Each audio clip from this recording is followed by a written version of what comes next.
उत्तर प्रदेश के रामनगरी अयोध्या पहुंचे अपनी जनता पार्टी के राष्ट्रीय अध्यक्ष स्वामी प्रसाद मौर्य ने केंद्र सरकार और प्रधानमंत्री नरेंद्र मोदी को निशाने पर लिया।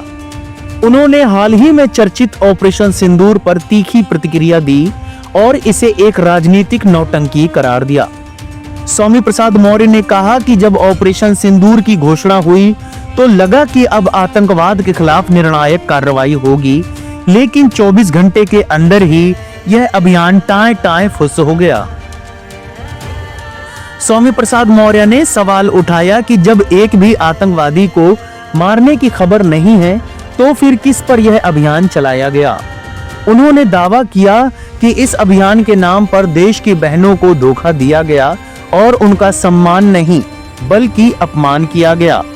उन्होंने कहा कि कोई भी युद्ध आतंकियों के सफाये के बाद खत्म किया जाना चाहिए था।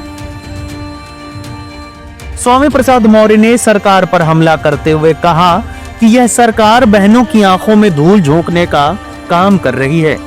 ऑपरेशन सिंदूर सिर्फ एक राजनीतिक प्रचार का हिस्सा था जिससे देशवासियों को भ्रमित किया गया। भाजपा का यही चाल, चेहरा और चरित्र है। इसे अब हम जनता के सामने बेनकाब करेंगे।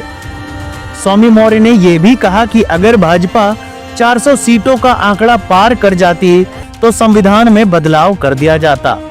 यह जनता की सजगता है कि भाजपा को बैसाखियों पर चलने के लिए मजबूर कर दिया। प्रधानमंत्री नरेंद्र मोदी के वन नेशन वन इलेक्शन नारे पर भी मौर्य ने तंज कसते हुए कहा कि यदि सच में देश को एक सूत्र में बांधना है तो पहले वन नेशन वन एजुकेशन लागू किया जाए।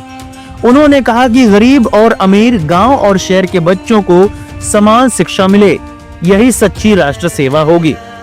स्वामी प्रसाद मौर्य ने अयोध्या वासियों और देशवासियों का धन्यवाद करते हुए कहा कि जनता ने लोकतंत्र को बचा लिया है, अब संविधान को बचाना हमारी जिम्मेदारी है।